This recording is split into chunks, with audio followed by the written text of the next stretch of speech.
I comencem amb la segona taula de diàleg, amb una dinàmica interessant. La taula amb el títol La participació política del jovent a Europa, com els governs locals poden contribuir a construir una democràcia més resilient, inclusiva i dinàmica. Aquesta taula rodona compta amb el Javier Silva, diputat delegat de l'Àrea de Sostenibilitat Social, Cicle de Vida i Comunitat de la Diputació de Barcelona i alcalde de Polinyà, la Taha Zitan, president dels Joves Europeus Federalistes de Catalunya, l'Alexia Regàs, tècnica participació de política juvenil a la European Partnership for Democracy. I dic que és interessant perquè tindrem avui una doble moderació. Una doble moderació feta per l'Esteban del Campo Sierra i la Ona Verdaguer Salvatella, les dues persones que estan als dos extrems dels panelistes i que són, s'ha de dir, guanyadors i accèssits, respectivament, del Premi Europa Jove 2024 de la Comissió Europea i la Fundació Catalunya Europa. Jo crec que això els hauríem de donar un aplaudiment.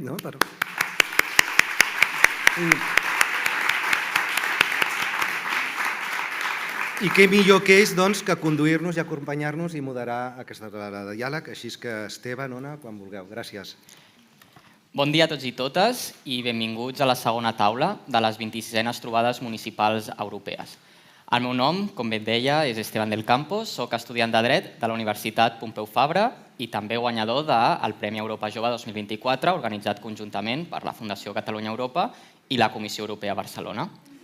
Jo soc l'Ona Verdaguer, com ha dit, soc estudiant de Global Studies a la Universitat Pompeu Fabra i soc l'accèssit del Premi Europa Jove i juntament amb l'Esteban intentarem moderar la taula d'avui. D'acord. La Unió Europea. La Unió Europea és probablement el projecte polític més exitós en la història moderna del nostre continent. Ha generat molt de progrés, ha generat molta cohesió interna, però també és veritat que la Unió Europea es troba actualment en un moment crític. La crisi climàtica, la digitalització, els constants canvis geopolítics, juntament també amb una falta de cohesió interna, provoquen que la Unió Europea es trobi als peus d'una crisi política. Els joves noten això. Noten com la Unió Europea és cada cop més distant, menys rellevant, unes idees les quals sobretot estan influenciades també per discursos populistes i per cada cop més profundes campanyes de desinformació a les xarxes socials. Aquestes campanyes provoquen aquest sentiment d'escepticisme cap als projectes d'unió i solidaritat internacional, entre els quals s'emmarca la pròpia Unió Europea. Us poso un exemple.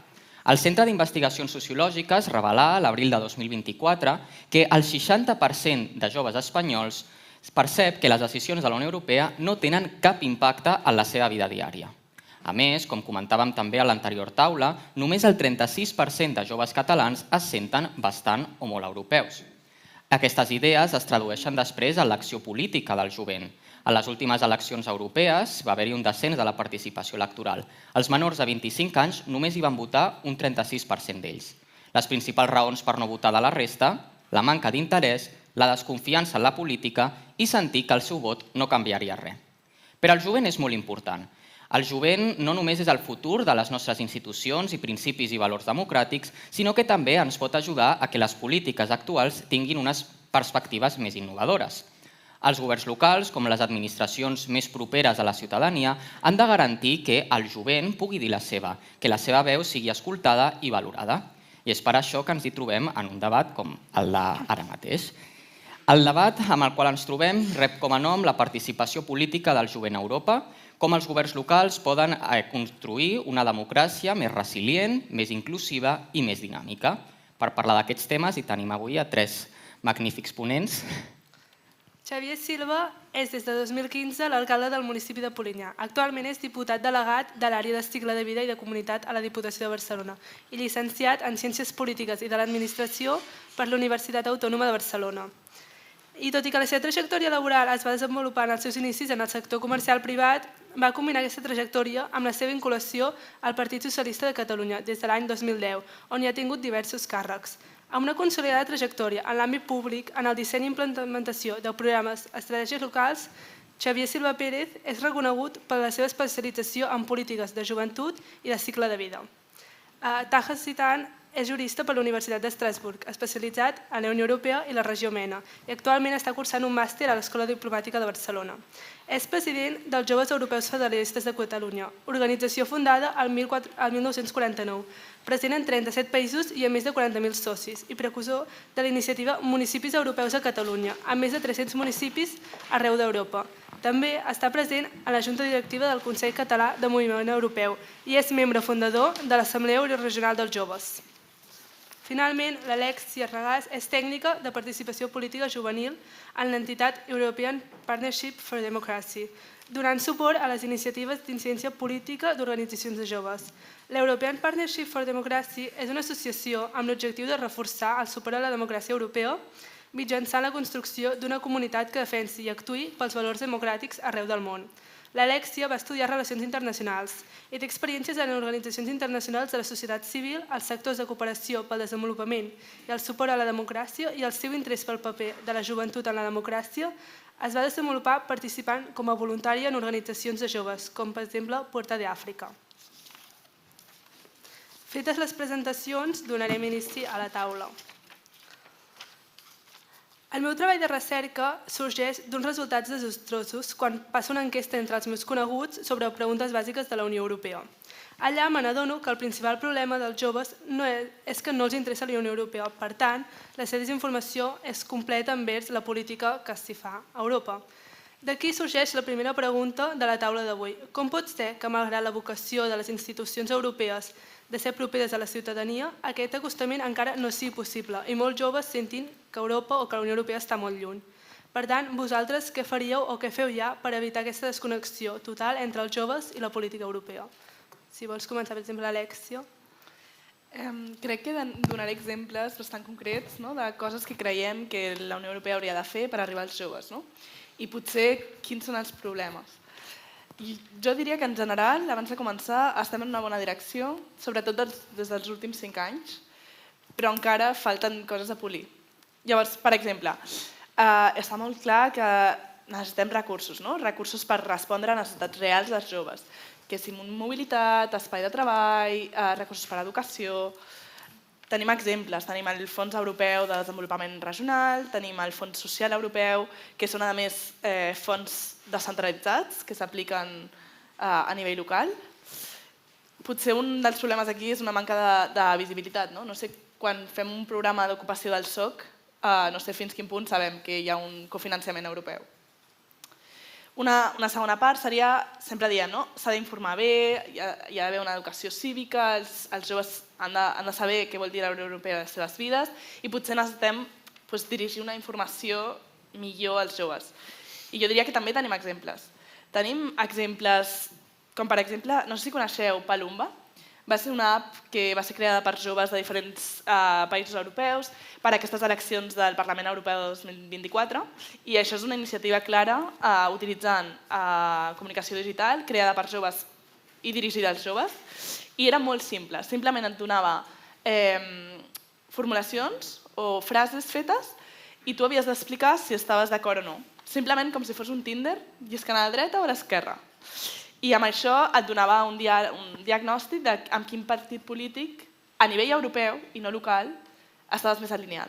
I en teoria això t'ajudava a votar. I la realitat és que van arribar a 170.000 votants novens, persones que votaven per el primer cop. Llavors, un altre cop, estem fent-ho bé, però potser aquí el problema és que són iniciatives puntuals, dirigides des de diferents programes, molts cops no estan coordinades. I últim, jo diria que ens cal la possibilitat de participar. Deies que no senten que tinguin una influència a les seves vides i que de fet no hi ha res que puguin canviar amb el seu vot. És que potser necessitem formes de participar que van més enllà d'un vot cada 4 anys. I aquí, un altre cop, s'estan fent coses. El Parlament Europeu fa l'esdeveniment European Youth Event cada any des del 2014. El 2022 va ser, de fet, l'any europeu de la joventut. I això va portar diàlegs polítics entre joves i els comissaris europeus, que són, al final, l'òrgan executiu de la comissió, com si fossin ministeris.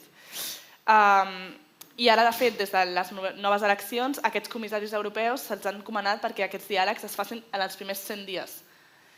Sí que és veritat que en aquest nivell, per exemple, quan parlem amb els joves que estan implicats en aquests processos, ens adonem que hi ha problemes d'incoherències de participació, com seleccionem els participants, i el que en diem molt tokenisme, que és aquesta noció de s'està invitant els joves a donar la seva opinió, però no hi ha claredat de per què, i és només per fer un tic a la llista i dir que has parlat amb els joves. I és aquest una mica el risc. Llavors, això seria una bona entrada, suposo. Vostè? Jo mateix, però no em tractis de vostè, sisplau. No, molt d'acord amb la meva companya i jo afegiria. Hi ha, més enllà del dia a dia, de les petites polítiques que evidentment han d'arribar a la ciutadania o a la ciutadania jove o dels processos de participació que hem de mirar també com fer-los millor, i aquí jo crec, i també ho dic com a alcalde, que els ens locals, els ajuntaments tenim un paper fonamental per poder fer arribar a Europa els joves dels nostres municipis, i aquí faig autocrítica també pròpia també de la dificultat que té el món local per fer front al seu dia a dia i a més haver de fer això que tant de bo poguéssim fer-ho, però el dia a dia a vegades ens menja, i és una autocrítica que jo crec que al món local hem de fer. Jo afegiria també la importància de tenir polítiques, diguem-ne, de referència concretes que et vinculin amb Europa. Per exemple, l'Erasmus. És un clar exemple, no? Jo soc generació Erasmus, jo vaig poder fer l'Erasmus, i en un moment donat, quan aquest programa neix i es consolida, i encara continua evidentment, doncs això crea una clara vinculació del que Europa, del que la Unió Europea pot fer per tu. Ens queda molt lluny, i fins i tot a mi, però l'espai Schengen, poder moure'ns lliurement per tota Europa és un detall que va significar un canvi, i que segurament la gent i la gent jove va percebre un gran canvi d'un moment a un altre que per nosaltres ara mateix està molt assumit. Per tant, més enllà de totes aquestes polítiques i de tots aquests processos de participació que han d'apropar a Europa, jo crec que fa falta també aquestes experiències de vinculació. Tenim un exemple més recent que és la garantia juvenil. És un clar exemple de programa europeu per excel·lència que potser no ha arribat de la mateixa manera que li deia, l'Erasmus sí, Schengen sí. Hi ha coses que la gent percep positiva, fins i tot negativament. L'entrada de l'euro té les seves llums i ombres, per dir-ho així, però la gent ho vincula. La garantia juvenil, per exemple, que ha estat un programa brutalment exitós, amb molts diners, amb molts recursos per posar-lo en marxa, potser la gent no ha percebut que això venia de la Unió Europea, i per tant cal segurament fer també aquest esforç per part de tots i totes. Molt bé. Primer de tot, agrair la invitació a la Diputació de Barcelona, que crec que és important, agrair que ens donin veu als joves. I seguint la línia que comentaves, Esteban, nosaltres com a joves europeus i europeistes, perquè al final nosaltres som joves que estem convençuts del projecte europeu, encara que creiem que hi ha encara un procés polític a fer per continuar millorant les institucions, creiem que hi ha una desconnexió entre les institucions europees i la joventut. Hi ha un estudi a la mateixa línia que deia que el 79% dels joves europeus es consideren ciutadans de la Unió Europea, tenen aquesta identitat, però menys del 50% confia en les institucions europees. Llavors hi ha aquesta contradicció que reflecteix una desconnexió entre identitat i confiança política. Però si volem que els joves participin o siguin conscients de les diferents polítiques que s'estan donant a terme, també és fonamental abordar les causes estructurals de la desafecció política juvenil. Està molt bé tots aquests projectes de la Unió Europea i s'han de seguir desenvolupant, però hem d'entendre quines són les causes estructurals que provoquen aquesta desafecció política juvenil. I això implica treballar per polítiques ambicioses per combatre la precarietat laboral, facilitar l'accés a l'habitatge i millorar l'oportunitat dels joves. Hi ha un estudi realitzat per l'Institut Europeu de Florència i publicat a l'European Journal of Political Economy que demostrava una correlació directa entre la seguretat econòmica dels joves amb la seva propensió a participar en els processos polítics. Els joves amb contactes estables i accés a l'habitatge tenen un 60% més de probabilitat de participar activament en la política. I això és cert, al final, si jo tinc unes problemàtiques que a més no són resoltes per les institucions, les meves problemàtiques i les meves prioritats seran unes altres. Llavors crec que el primer de tot és entendre quines són aquests problemes i quins són aquests problemes estructurals per entendre la desafecció dels joves. D'acord. Lligant amb això que dius, Taha, també ens agradaria parlar sobre com el discurs polític és cada cop més simplificat i més enganyós. Parlàvem abans de la polarització i crec que també és un tema que preocupa els joves. A més, també això que dius és molt cert, la ciutadania hi demana espais on poder participar, dir la seva. Necessitem potser, si volem construir una identitat europea, anar d'allò més petit, al govern local, a allò més gran, les institucions europees. Hem parlat ara d'aquestes institucions, hem parlat de la desconfiança, no desconfiança, però també desconeixement dels ciutadans cap a aquestes institucions. Llavors, us formulem ara la pregunta. Funcionen els actuals mecanismes de participació ciutadana des del món local? Quin paper creieu que juguen aquests governs locals o organitzacions civils que hi representeu a l'hora de garantir una democràcia més directa, però també més responsable i més veraç? Pots començar tu, Javier. Molt bé, gràcies. Funcionen? Sí, però correm un risc, i a més té a veure amb el que abans la Manuela Carmen ha desenvolupat una mica sobre la participació. Correm un risc i és que la participació sigui per una elit, que és la que participa, que està hiperinformada potser, i que és l'única, i que ja està molt polititzada i a vegades fins i tot vinculada a partits. Per tant, el risc de la participació formal quan l'organitzem des de les diferents institucions és també aquest, que al final arribes als que ja estan de per si molt polititzats i per tant pots tenir dubtes sobre l'efecte real de si aquesta participació està arribant a tota la ciutadania. Jo soc molt partidari, i tinc la sort de ser alcalde d'un poble que m'ho permet, jo soc molt partidari també de la participació informal, d'escoltar la gent, de fer un berenar amb un grup de ciutadans, amb un grup de joves, d'estar present, abans es parlava de les xarxes, d'estar present a les xarxes i per tant que el teu referent, regidor, regidora, alcalde, alcaldessa, et pugui respondre a qualsevol dubte, a qualsevol consulta. Aquesta part informal a mi m'agrada molt perquè jo crec que a més ens humanitza i ens apropa. I per tant, aquí la clau és com des dels governs locals també fem aquest enllaç amb la Unió Europea. Abans teníem aquí el representant de la Comissió, ara s'ha creat una xarxa de governs locals vinculats a la Comissió Europea. Per tant, hi ha iniciatives, i ho comentava la companya, hi ha iniciatives en el bon sentit, però hem de ser capaços de fer-ho. És complex pel que dic, perquè la participació té aquests riscos i hi ha un volum de gent que no participa per diferents motius, per desafecció, perquè el dia a dia ens menja a tots, vivim constantment en un estat d'ansietat vinculat amb el tema laboral, amb el tema familiar, que evidentment tu quan acabar el teu dia el que no vols és pensar en una qüestió política, en com puc participar, perquè el que vols potser és arribar i després de fer tot el que has fet potser et dona temps a mirar Netflix mitja hora abans d'anar a dormir. Per tant, aquest estat d'ansietat contínua també afecta evidentment a la possibilitat de participar. Alguna cosa a dir, Alexia? Sí, jo diria que potser com mirem la participació dels joves potser no és exacta. En el sentit de la realitat és que la nostra democràcia ja no és jove. Vull dir, portem anys. Llavors, ara mateix som més exigents i crec que les formes en les quals podem participar en aquesta democràcia són molt més profundes i diferents. Realment hi ha hagut una transformació. Ara mateix hi ha menys joves als partits polítics, menys afiliats, hi ha menys joves que estan votant. Vull dir, ja no participem en política d'aquesta manera clàssica, tradicional, digue-li formal, com vulguem.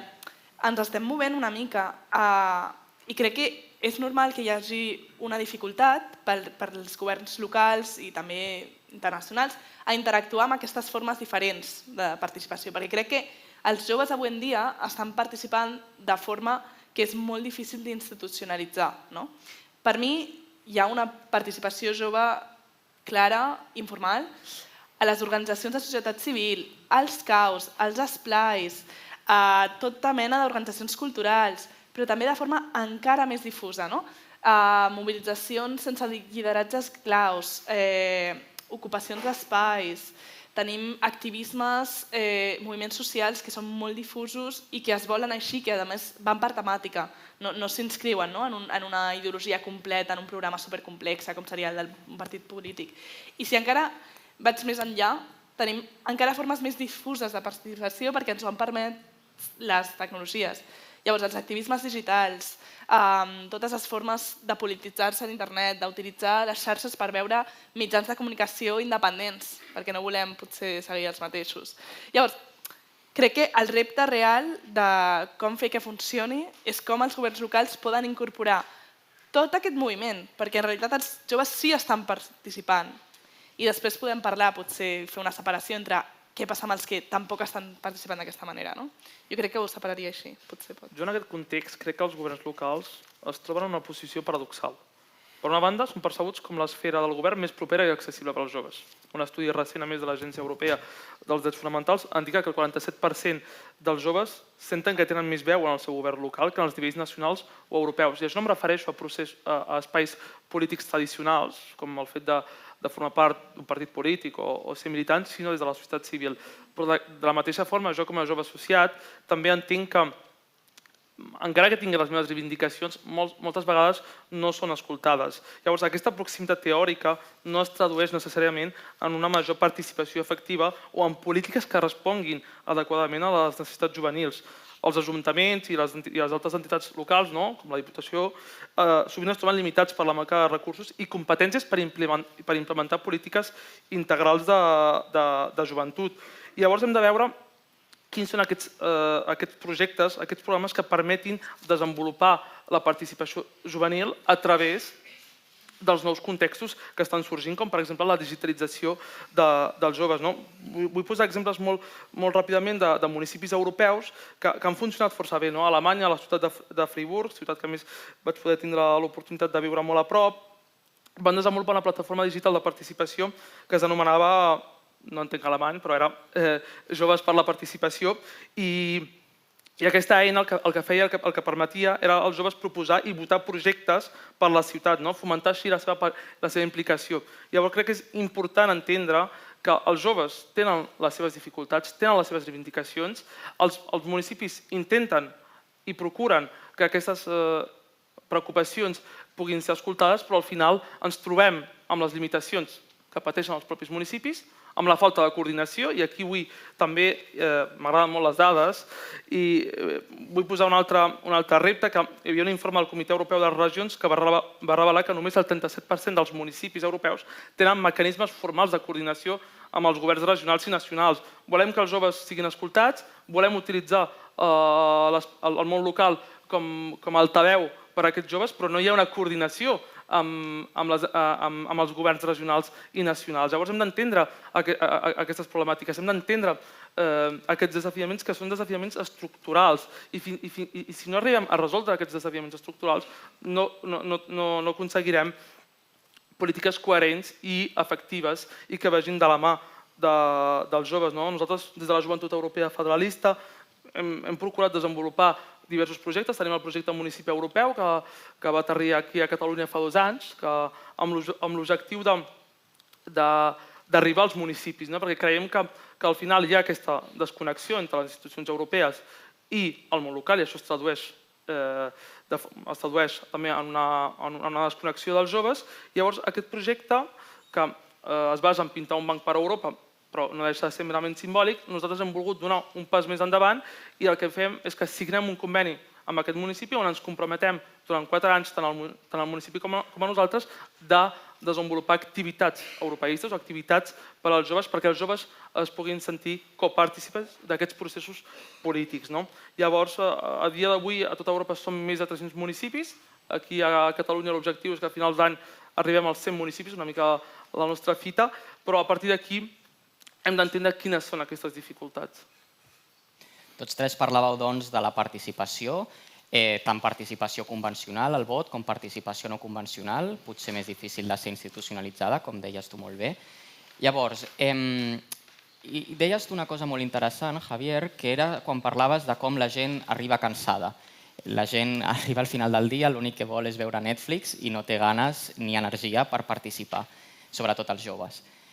Existeix, doncs, una causalitat entre problemes no petits, però problemes de la vida diària, com l'accés a l'habitatge o un constant estat d'ansietat en el món laboral, amb la poca participació dels joves en la política? Clarament, evidentment. Vull dir, al final la desafecció es basa en aquesta manca o aquesta percepció, però que no és només una percepció, de manca de resposta per part de les institucions. Quan tenim uns problemes greus d'habitatge, com ja s'ha parlat fins i tot abans amb dades, i a més que és compartit pràcticament a tota la Unió Europea, quan hi ha uns problemes de precarietat laboral, podríem dir que són els dos pilars per poder tenir una vida digna, no? Quan aquestes preocupacions et mengen, evidentment, no tens temps. No tens temps ja no material, sinó temps mental, no? Per dedicar-t'hi a altres coses. Per tant, per mi és fonamental i és una de les primeres coses que jo crec que s'ha de tractar, de donar resposta a problemes complexos, molt complexos, no amb una única solució, no hi ha un manual d'instruccions per fer-ho, però aquesta és la clau segurament, primer per recuperar la confiança de la ciutadania en general, perquè també correm un petit risc, i és el de criminalitzar el col·lectiu jove. I això jo crec que no ho hem de fer, perquè al final la desafecció segurament és general, no només del col·lectiu jove. El col·lectiu jove té unes altres circumstàncies vitals, històriques, abans comentàvem, quina percepció pot tenir de la Unió Europea? Doncs segurament qui ha vist l'accés, qui ha vist que estava tot per fer, doncs té una vinculació diferent a la Unió Europea que ja s'ha trobat fet, evidentment, però correm el risc de criminalitzar i jo crec que això mai s'ha de fer perquè cadascú, a més, és de les seves circumstàncies.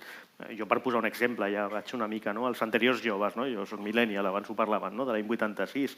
Clar, jo soc d'aquella primera generació que ja van començar a viure pitjor que els nostres antecessors.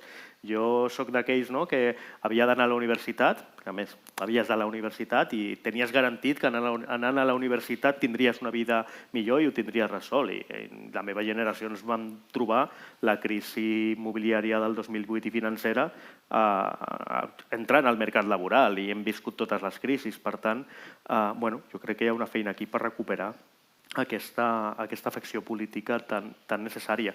I afecció política que no partidista, afecció de participar en el sistema, o com abans es comentava, de moltes formes de participació.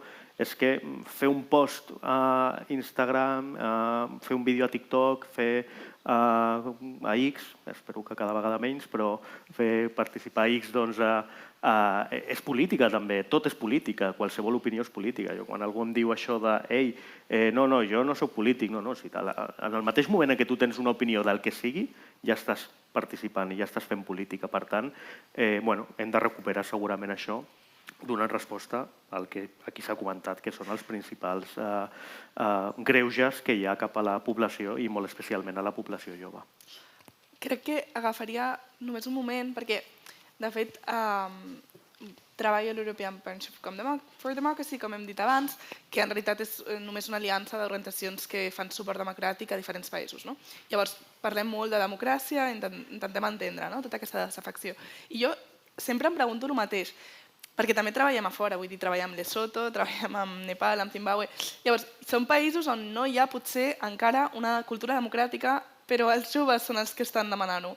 I són els joves els que s'apropen als governs locals, i són els joves que ens demanen suport, per exemple, per fer observacions electorals, diàlegs amb dirigents, eines digitals per transparència. Llavors, em demano, quan la situació és tan, en teoria, dura, quan el dia a dia, com el que parlaves, aquesta causalitat, quan tenim una quotidianitat que no és la més fàcil, sempre és la reacció, desafecció, o també ens enfada una mica? També ens empuja, ens empenta a organitzar-nos? Perquè potser el que estem fent és no saber dirigir aquestes sensacions cap a una organització, i és aquest la realitat, ho estem veient, així és la raó per la qual ens organitzem de forma diferent, perquè no ens estem sabent organitzar de forma política, ens estem organitzant de formes diferents, perquè no sabem dirigir aquesta ràbia, diguem-ne. Llavors, em demano una mica què poden fer els governs locals per treballar amb tots aquests joves que no s'estan organitzant en partits polítics o amb les organitzacions, perquè la realitat és que després trobar-nos a nosaltres, que són bastant visibles perquè tenim organitzacions que ens recolzen, és més fàcil. Però potser com trobem, i jo crec que hi ha un tema clar, que és saber on anar a buscar els joves. Hem de parar de fer espais artificials de trobada entre les institucions i els joves. No, Vull dir, si els joves estan als esplais, si estan a les biblioteques, si estan a treballs perquè s'han de pagar els estudis, si estan a llocs de trobada potser religiosos, culturals, diferents, potser anem a fer allà la involucració dels ciutadans. Anem a fer això en comptes de buscar espais de trobada artificials. Bueno, no ho sé. En aquest sentit, i m'has posat perfectament per fer una falca publicitària de la pròpia Diputació, totalment d'acord. Nosaltres, per exemple, des de l'any 2022 tenim un programa de la Diputació que es diu Escolta Jove, que al final bàsicament és això, és a dir, nosaltres financem els ajuntaments perquè contractin personal que treballi directament amb els joves, no buscant aquesta formalitat, sinó a peu de carrer, anant als parcs, a les places, a les biblioteques, allà on estiguin, i treballar. Va sorgir amb la idea, arrel de la pandèmia, ja sabeu, es va començar a parlar, per sort, de tot el tema del benestar emocional, salut mental i tota aquesta situació que va agreujar, no va generar, sinó que va agreujar segurament la pandèmia i ho va posar de manifest. I nosaltres vam posar en marxa aquest programa que ara continua de forma estable i al qual financem els ajuntaments perquè contractin personal. Tornem al que parlàvem abans, una qüestió de voluntat, sobretot, evidentment, que aquesta és clau, però també de recursos. Recursos per poder arribar i saber on estan els joves i què pensen. A vegades el problema que tenim és, per posar un exemple, ho dic com a ajuntament, jo fins a quart d'ESO els tenim tots controlats, més o menys. Els controlats, enteneu-me, controlats en el sentit que sabem on estan, sabem què estan fent, tenim un enllaç, una connexió amb l'institut, que són els que estan, els que tenen potser una situació més de vulnerabilitat, doncs hi ha coneixement a través dels serveis socials. A partir de quart d'ESO ja cadascú fa la seva vida i costa molt saber on estan. De fet, per primera vegada, ara fa pocs mesos, la Generalitat ens ha començat a informar als ajuntaments de què estan fent el primer any després de quart d'ESO. Ara ja podem saber què estan fent, si estan estudiant o no estan estudiant, perquè ni tan sols això sabíem, però per tant hem guanyat un any. Però després, a partir d'aquí, què? Es tracta potser de tenir recursos per anar a saber què estan fent, saber quines són les seves necessitats, les seves inquietuds i ens agradaria arribar a tot això, evidentment. Jo també crec que és necessari comentar que molts de nosaltres també tenim un privilegi, no? Som d'una gran ciutat, som de Barcelona, som metropolitans, però què hi ha dels joves del món rural? Què hi ha també de la qüestió dels joves migrants i refugiats?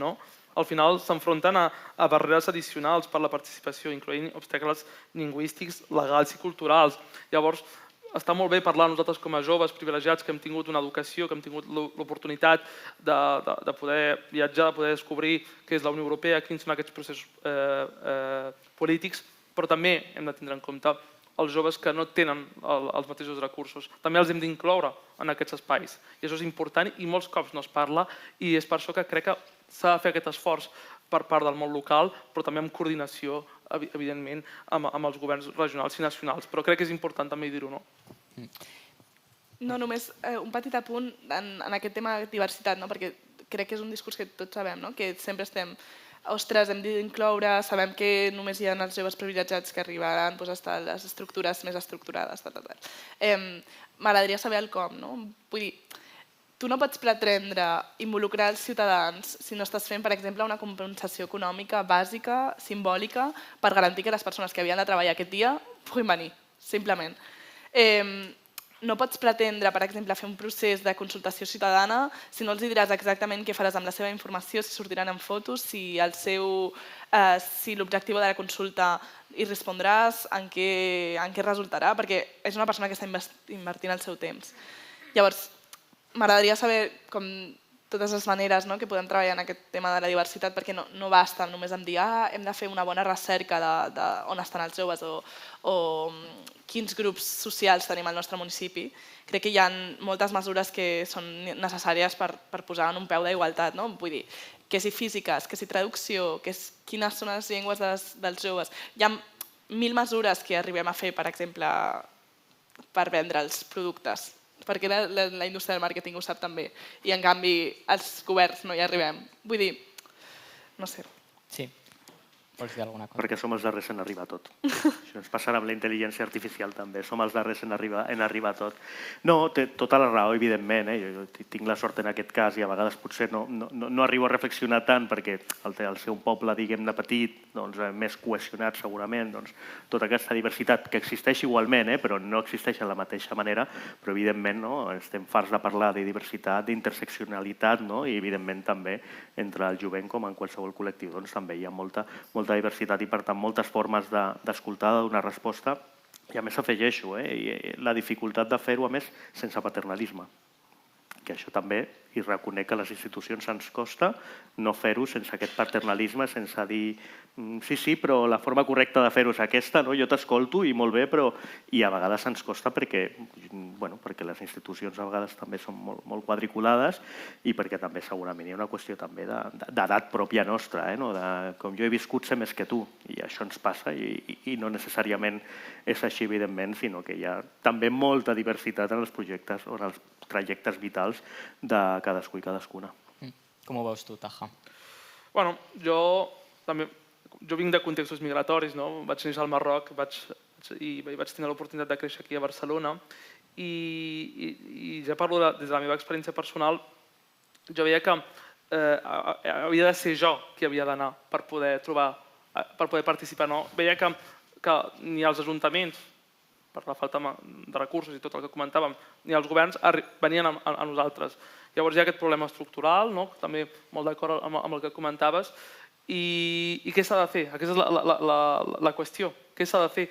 Perquè ens podem omplir la boca de sí, hi ha aquests problemes, hi ha aquests altres, hi ha d'haver una voluntat política, però volem polítiques reals, efectives, que arribin als joves, i això no es pot traduir en discursos merament polítics, i això és important. Llavors, com hem d'arribar? Aquesta és la qüestió. Però és una qüestió que ni nosaltres els joves tenim la resposta, perquè al final també no hem de veure els joves com som un grup unificat amb la mateixa opinió. Al final no és blanc ni negre, és una escala de grisos, i això ho hem d'entendre també. I de la mateixa manera hem d'entendre que no hi ha aquest consensos, no hi ha aquesta idea universal de com s'han de tractar els joves o quines són les polítiques que s'han de realitzar. Llavors és una qüestió que és complexa però que també permet entendre la diversitat pròpia dels joves i la qüestió que pugui sorgir.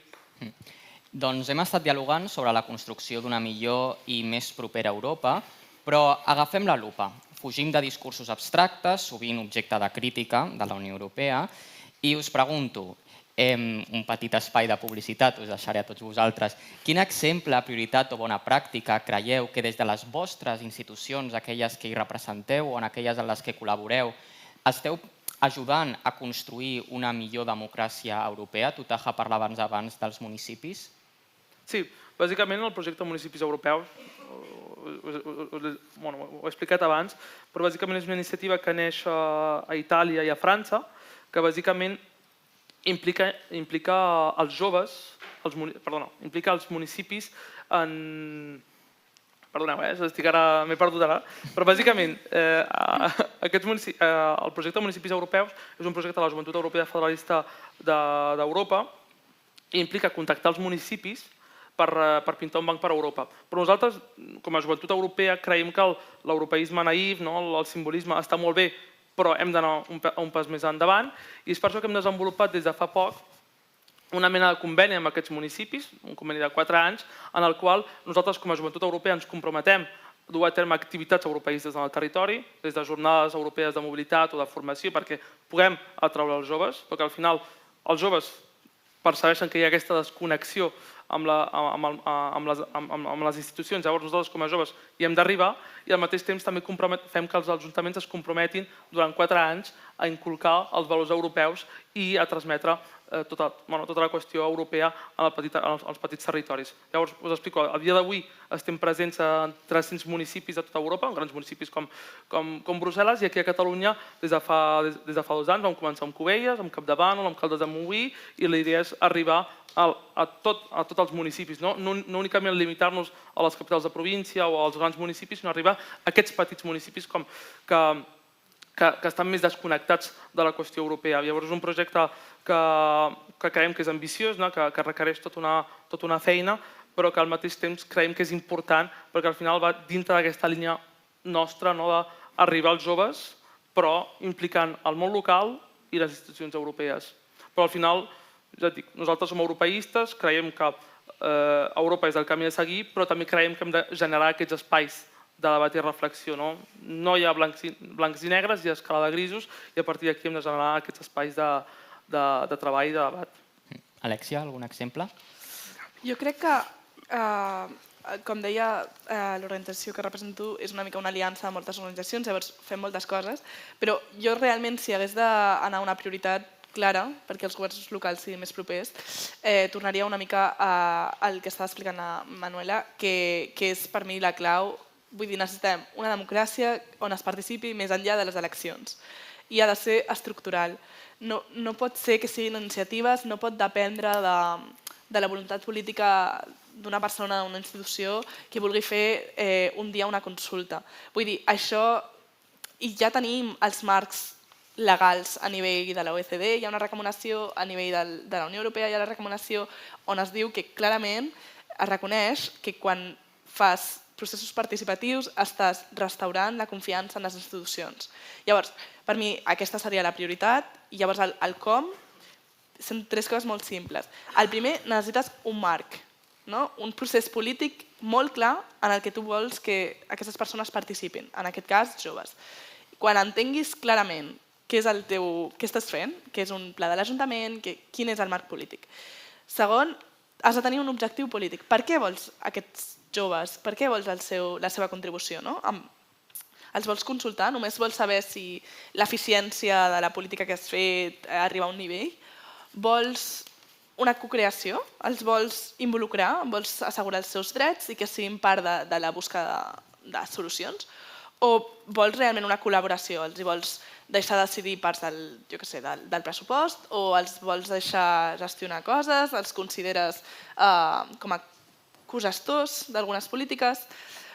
I llavors, quan hem entès quin és el marc i per què els volem involucrar, llavors podem decidir quins són els joves. Perquè és justificat, potser, que si has de tractar assumptes tècnics que afecten només a una part dels joves, estableixis un panel de persones afectades per això i agafis el temps de fer tot un procés d'informació amb panelistes, amb experts, que els donin les eines per llavors fer una contribució. Però també està bé si vols fer alguna cosa més general en el que estàs fent, no sé, el que parlàvem, esdeveniments més generals i més informals. Un exemple ràpid, estem fent amb una organització a Lesotho, tenen partits de futbol i han agafat aquesta oportunitat per posar un stand i fer registres electorals perquè els joves estiguin registrats i puguen decidir anar a votar perquè han identificat que això era una barrera. Això seria una mica la meva prioritat, que sigui alguna cosa estructural, una participació estructural. I finalment, Javier, tu molt ràpid, des de Polinyà, des de la Diputació de Barcelona, què esteu fent? Estructural i continuada. Mira, jo m'has fet pensar en un exemple mig formal, mig informal que nosaltres vam fer a l'Ajuntament fa uns anys, que era, jo em van començar a venir joves així, donant una mica durant diverses setmanes, ei, tenim l'skatepark però li fa falta fer-lo més gran, fa falta una reforma, no sé què, i al final el que vam decidir és, tenim aquest grup que ens està venint a dir volem fer un canvi a l'skatepark, anem a comptar amb ells, perquè al final sabran ells millor que fins i tot nosaltres o els nostres tècnics, que són tècnics i arquitectes o el que sigui, quina és la necessitat. I aleshores vam fer diverses reunions amb ells, no li vam donar tampoc una formalitat d'aprovar un reglament ni res d'això, simplement vam començar a fer reunions amb ells i aleshores el que fèiem és, tenim tants diners, que recordar 50.000 euros aproximadament. Tenim aquests diners, doncs vinga, busqueu pressupostos vosaltres, mireu per internet, busqueu exemples del cost. Ostres, és que jo vull que hi hagi aquest tipus sí, ara no sé el nom, però bueno.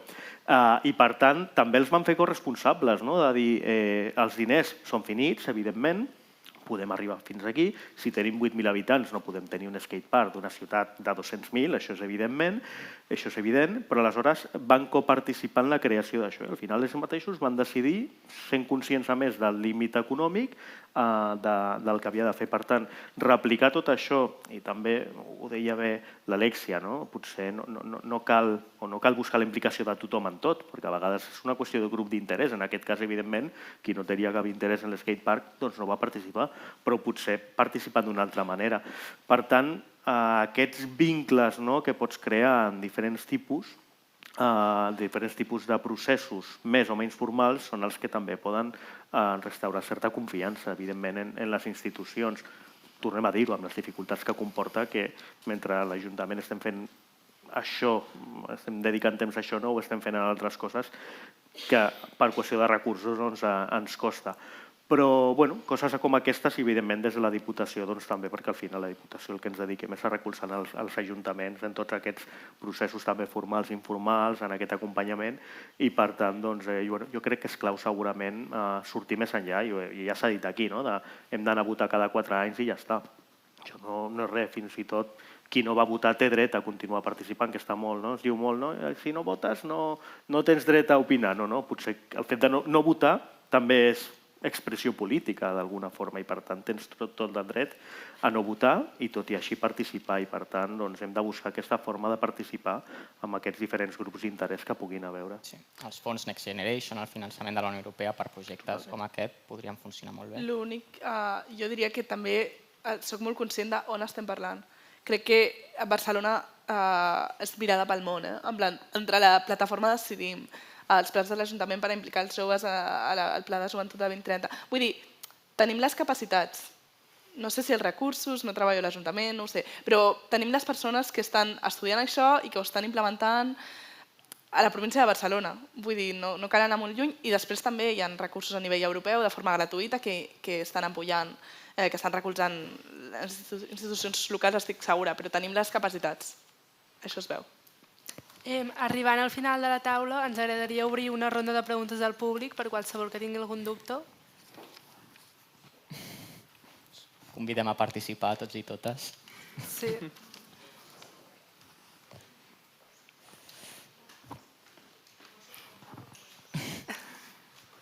Digue'ls-hi.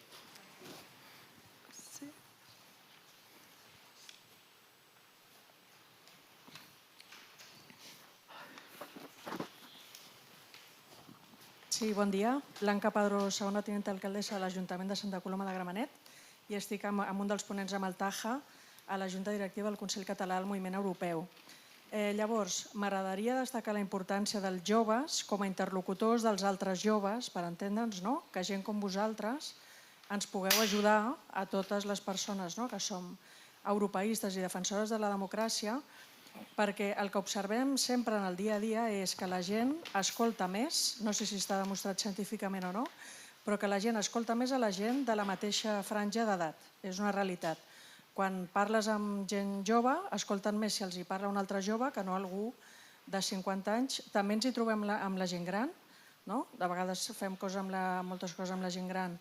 I a vegades per arribar a determinats segments els hi ha de dir algú de la mateixa franja també de gent gran. Llavors, simplement comentar una anècdota, que és que una vegada estava parlant amb una companya jove, jo estic en el grup municipal socialista, doncs una companya jove del Partit Socialista que em comentava que ella, a la seva colla d'amistats, a l'època del procés, doncs ella era l'única no independentista, que tots els seus grups d'amics i amigues eren d'una altra orientació política, i que un dia els va sentir cantar una cançó i llavors es va parar a sentir a veure què és el que cantaven les seves amistats i tal, i es va adonar que era una cançó d'Isabel Díaz Ayuso, del Partit Popular de Madrid, que no és precisament una orientació política coincident amb els seus amics i amigues d'aquesta colla, i es va quedar impactada de com a través dels canals de comunicació i a través de trobar els formats i les vies de contacte, la gent pot acabar replicant coses, el contingut de la qual realment no comparteix. I d'aquí una mica la reflexió que feia sobre la importància en aquesta comunicació, en el nostre cas amb independència de l'orientació política de cadascú, el foment dels valors democràtics, dels drets i de més, la importància vostra, de tots els grups i entitats de joves, de poder ajudar-nos a trobar els canals adients per arribar a altres joves que no se sentirien interpel·lats, com deia abans la companya, amb trobades potser més artificials, de vinga, anem a fomentar la relació a través d'un acte concret entre institucions i joves, o sigui, que puguin arribar doncs, per altres vies, en els espais efectivament físics on van els joves i també en els espais virtuals. O sigui, no sé, si heu de fer TikToks, no ho sé, a nosaltres ens costa una mica més, no? Ja estem a tope amb l'Instagram, però ja fer un vídeo a TikTok a mi personalment em costa una mica més. No sé de quines maneres, però que comptem amb vosaltres i confiem en vosaltres i amb el que puguem ajudar també per poder arribar i poder compartir els missatges. Gràcies. Gràcies. Cap altra més pregunta i així les contestem alhora?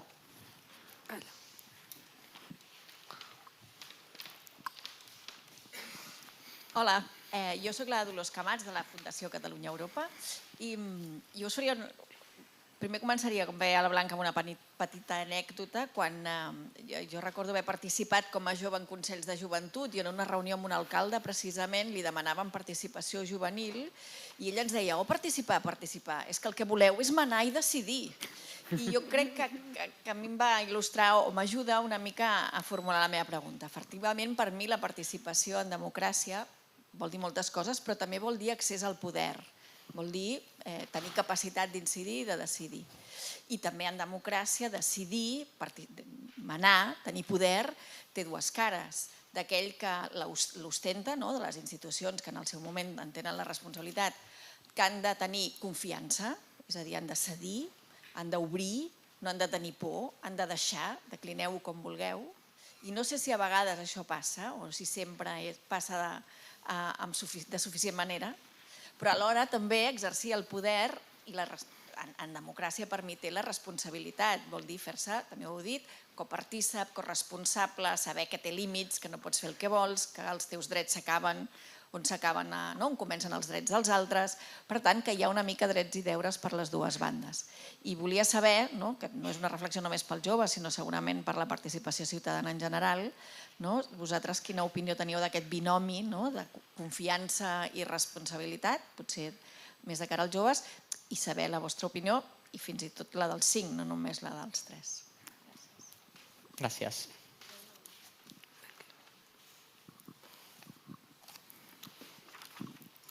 Hello to everyone. Now I can speak English, Chair, hopefully, and that people can understand me. I'm from the European Committee of the Regions, but I'm from the south of Ireland, from a city called Cork.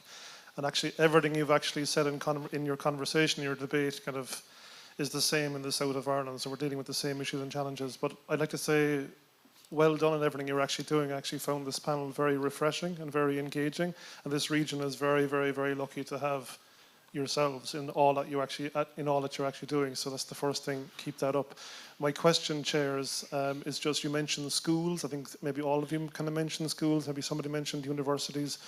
Have you ideas around how to engage school kids more, especially as they're soaking in knowledge or soaking in information? So that's my question. Thank you. Una última pregunta, crec, per allà. Gràcies. Bon dia a tothom. Marcel Fernández, també de GEF Catalunya, com el meu company Taja. La meva no és una pregunta, és una invitació a tots els que esteu presents. Jo crec que els joves ens interessa parlar de la participació dels joves en la política, però també ens interessa parlar d'altres temes d'interès que no solament són com participem els joves en la política. Llavors, des de GEF Catalunya hem començat una iniciativa que són les taules rodones, en les que els estudiants del màster, que alhora som socis de GEF Catalunya, com el Taja, l'Anna, la Flàvia o jo aquí presents, preparem taules rodones relacionades amb el tema d'interès de la nostra tesis. Llavors, fa poc n'hem fet una de la caiguda del mur de Berlín, n'hem fet una altra sobre el paper de la Unió Europea i la OTAN en la gestió de crisis que afecten a la pau i a la seguretat, i ara les meves companyes en faran una sobre migració i tràfic de persones.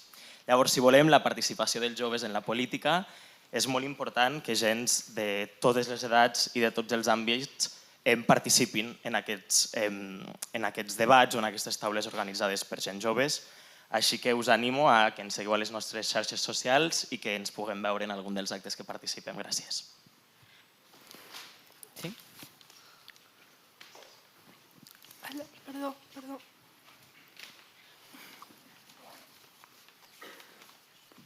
Hola. Simona Levi, soc la ponent de la taula de després. M'ha encantat escoltar-vos. Jo, de fet, soc molt fan del que es diu els joves, però també la meva generació, em posa molt nerviosa la meva generació i colindante que sempre diu no, perquè el jove... No, típic, el mateix que segurament quan tindreu la meva edat, ara tinc 58, jo quan era jove em posava molt nerviosa que la generació deia ui, el jove ho feu malament, nosaltres sí, el meu temps, etc. I al mateix temps, no sé si ho sabeu, es genera una discriminació, sobretot per les dones, que a partir dels 50-55, si tu, per exemple, ets tertuliana o participes en coses polítiques, etc., ja comencen a dir-te no, posarem una jove, sense que... I doncs jo crec que aporteu moltíssima informació. En la meva organització hi ha gent molt més jove que jo perquè penso que avui ho heu demostrat que sou fortíssims. Al mateix temps, la gent d'una edat ja tenim una experiència i podem dir-vos ui, aquest error ja ho hem fet nosaltres en compte perquè tal. I doncs jo soc per una aliança antiedadista entre els joves i els menys joves per justament participar sense que no. Ara els grans participen només amb els grans i els joves només amb els joves i a veure com ho veieu i com ho podem fer. Gràcies. Super ràpidament, 1 minut per cadascú per contestar la vostra pregunta preferida. Vols començar? Sí. Començo jo. Dolors, ens costa perdre el control, és cert. Ens costa a les institucions perdre el control perquè estem acostumats a controlar-ho tot i, per tant, tot el que se surt del que controlem es fa difícil i, per tant, és una feina que tenim pendent segurament el dia i que no passa res, igual la gent participa, pot decidir i potser ho pot fer millor que tu perquè sap les seves necessitats i ens costa. Simona deia, has parlat d'edatisme, que per nosaltres a la Diputació és el tema més important ara mateix, o un dels temes més importants que estem treballant i m'agradaria reflexionar molt ràpidament. L'edatisme afecta a tothom, perquè quan pensem en edatisme, això que s'està començant a parlar molt, pensem en l'edatisme cap a les persones grans, que és cert i és greu, però és que l'edatisme també afecta a les persones joves o a qualsevol altre, diguem-ne, moment del cicle de vida. I després, crec que hauríem de fer una reflexió també sobre com, a través de les escoles, puguem també fer arribar, i aquí, evidentment, passa per tot aquest tema d'aliances, aliances amb organitzacions, aliances entre administracions, aliances amb les pròpies escoles perquè ho vegin com a important dintre del seu currículum, donat que tenen certa autonomia. Aquí també el paper dels ajuntaments segurament és important per poder liderar i acompanyar amb les escoles i amb els instituts. Sí. Alexia, 4 paraules. Faré respostes amb preguntes, i així serà molt ràpid. In English, if that's fine for you, I would say that in schools, I don't know, how crazy would it be that kids have 10 minutes of news at the beginning of the day?